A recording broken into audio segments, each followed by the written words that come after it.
पाठ 16 विराम चिन्ह पंक्चुएशन। भाषा में जब हम किसी से बातचीत करते हैं तो लगातार बोलते नहीं चले जाते। बीच बीच में थोड़ी थोड़ी देर के लिए हम रुकते हैं या अपनी वाणी को विराम देते हैं। बोलते समय केवल रुकते ही नहीं, कभी प्रश्न पूछते हैं, कभी मना करने के लिए सिर हिलाते हैं, कभी किसी बात पर आश्चर्य प्रकट करते हैं आदि। ये सब कार्य मौखिक भाषा में हर व्यक्ति करता है। मौखिक भाषा की इन तरह तरह की चेष्टाओं को लिखित भाषा में व्यक्त करने के लिए कुछ चिन्ह बनाए गए हैं। इन्हीं लिखित चिन्हों को विराम चिन्ह कहते हैं। हिंदी के कुछ प्रमुख विराम चिन्ह इस प्रकार हैं। पूर्ण विराम, वाक्य की समाप्ति पर यह चिन्ह लगाया जाता है, जैसे बच्चे सो गए, कमला स्कूल गई।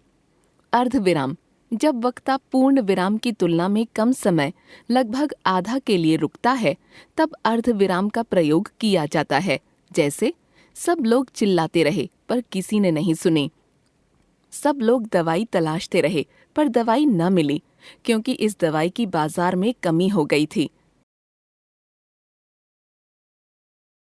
अल्प विराम, वाक्य के बीच में जब अर्धविराम की तुलना में भी कम रुका जाता है तब अल्प विराम का प्रयोग किया जाता है, जैसे पिताजी ने आलू, गोभी, खीरा, टमाटर आदि खरीदे।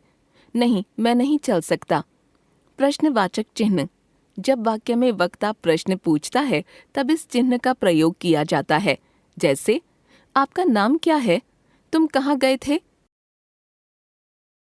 विस्मयादि सूचक चिन्ह, विस्मय, आश्चर्य, घृणा, शोक, प्रसन्नता, पीड़ा आदि भावों को व्यक्त करने वाले पदों, उपवाक्यों एवं वाक्यों के अंत में तथा संबोधन सूचक शब्दों के बाद लिखित भाषा में विस्मयादि सूचक चिन्ह लगाए जाते हैं, जैसे अरे तुम कैसे जीत गए, ओह मेरा सिर फटा जा रहा है, हाय मैं तो लुट गया, दीर्घायु हो, दुर्घटना हो गई, रिजल्ट आ गया, मदन अपना काम करो, मीना कल मत आना।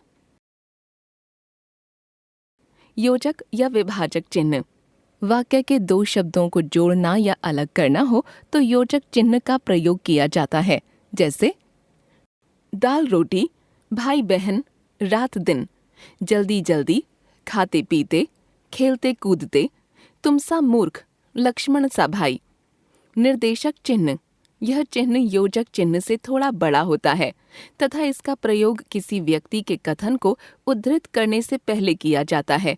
नाटक, एकांकियों में इसका प्रयोग सबसे अधिक होता है, जैसे सुरेश, मदन कल मेरा जन्मदिन है, तुम आना। मदन, जरूर आऊंगा, कब पहुंचना है। सुरेश, शाम को 5 बजे।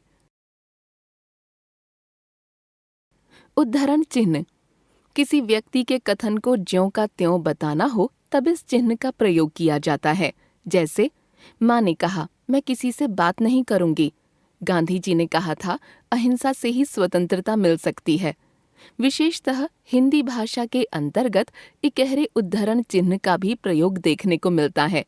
इसका प्रयोग मुख्य रूप से उपनाम, पुस्तक के नाम आदि के लिए किया जाता है, जैसे बाल कृष्ण शर्मा, नवीन आदि।